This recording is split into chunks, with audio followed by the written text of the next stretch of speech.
ओम नमस्ते जी। आज का विषय ईश्वर को गुणों सहित कौन जान सकता है। ऐसे ईश्वर को मानने वाले तो बहुत हैं, कोई कुछ मानता है, कोई कुछ मानता है, पर ईश्वर को ज्यों का तो कौन जान सकता है, उसको गुणों सहित। ईश्वर को जानने के लिए जो आधुनिक विज्ञान है उसको एमएससी भौतिकी विज्ञान को जरूर जानता होना चाहिए, और उसके साथ में रसायन विज्ञान, जीव विज्ञान आदि का भी उसको ज्ञान होना चाहिए। अब इतने का तो मिलेगा नहीं कि जीव को मिल जाए, शरीर का भी मिल जाए, ऐसा तो मिलेगा नहीं वर्तमान में। पर जो आधुनिक विज्ञान का कम से कम भौतिक विज्ञान का एमएससी तक का उसको विज्ञान मालूम होना चाहिए। कैसे मालूम होना चाहिए? क्योंकि जब आप एमएससी तक पढ़ते हैं तब हम जान पाते हैं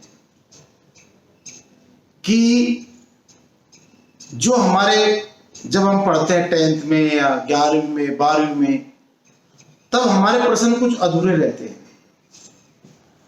और वो जो अधूरे रहते हैं वो एमएससी तक अधूरे रहते हैं। अपन सोचते हैं कि चलो ये एमएससी में पूरे हो जाएंगे, और ऐसा होता नहीं है वहां तक।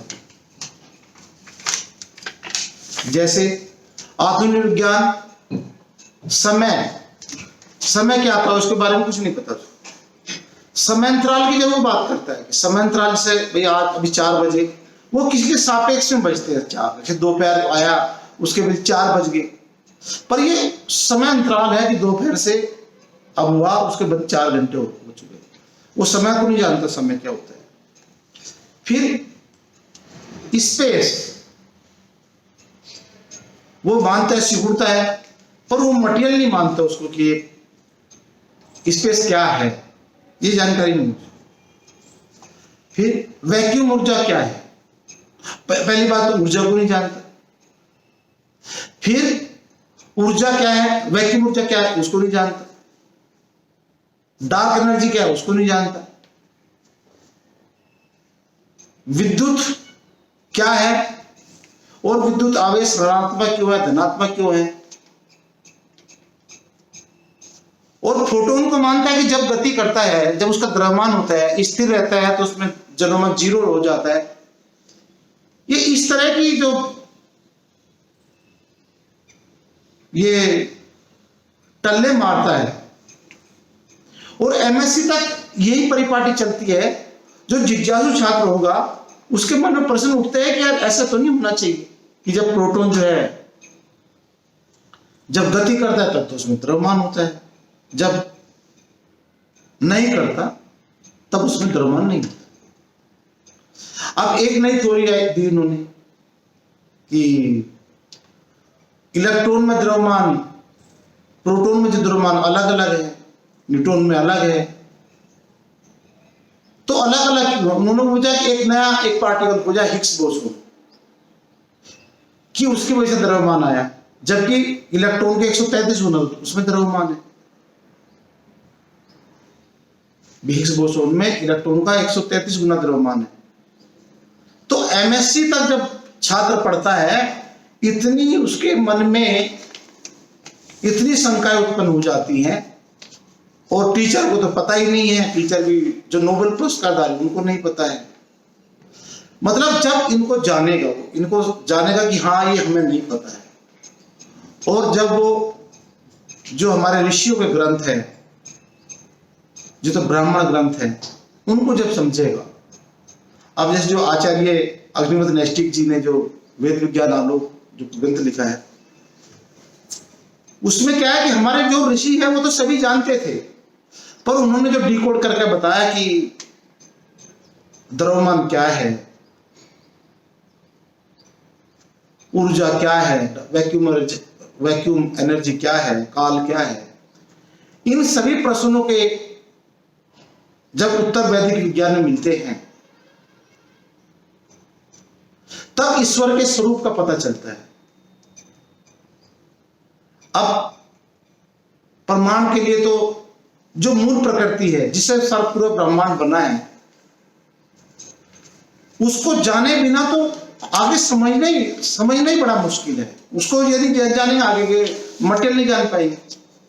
तो जो महर्षि ब्रह्मा ने और महादेव शिव जी ने जो महाभारत में जो बताया है, और बताया कैसे, जब भीष्म पितामह मृत्यु शैया पर लेटे हुए थे तब युधिष्ठिर को ज्ञान देते हैं, उनका नाम लेके महर्षि ब्राह्मण ने ऐसे बताया। तो उसमें जो प्रकृति का जो गुण बताया है, उसमें बताया है कि वो अचल है, अकंप है, कोई द्रव्यमान नहीं है, एक रस साम्य अवस्था में भरी हुई है। आधुनिक विज्ञान तो बोलता है कि वो अनंत ऊर्जा पहले दिन से ही है।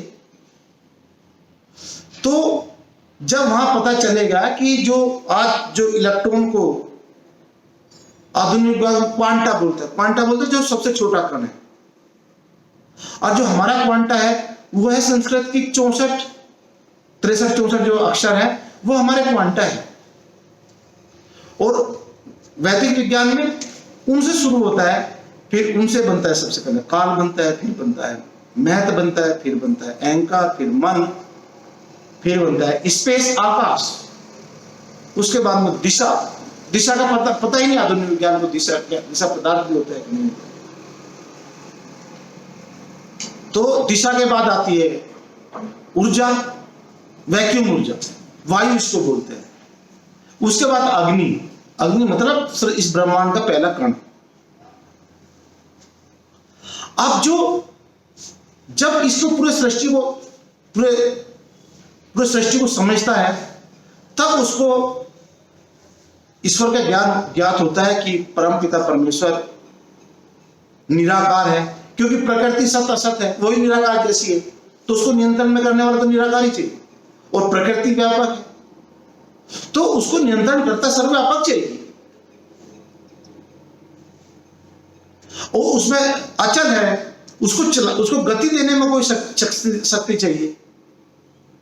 बिना विज्ञान, आधुनिक विज्ञान और जो वेद विज्ञान आलोक है, इसके बिना समझे ईश्वर को जान ही नहीं सकता कोई भी व्यक्ति।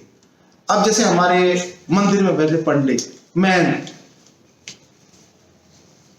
अब ये मानते हैं, सब जानते नहीं, और कुछ का कुछ मानते हैं। मुस्लिम जो है बोला अल्लाह सातवें आसमान पर है, ईसा बोलते हैं कि वो चौथे आसमान पर है, कोई कुछ बोलते हैं, कोई कुछ बोलते हैं।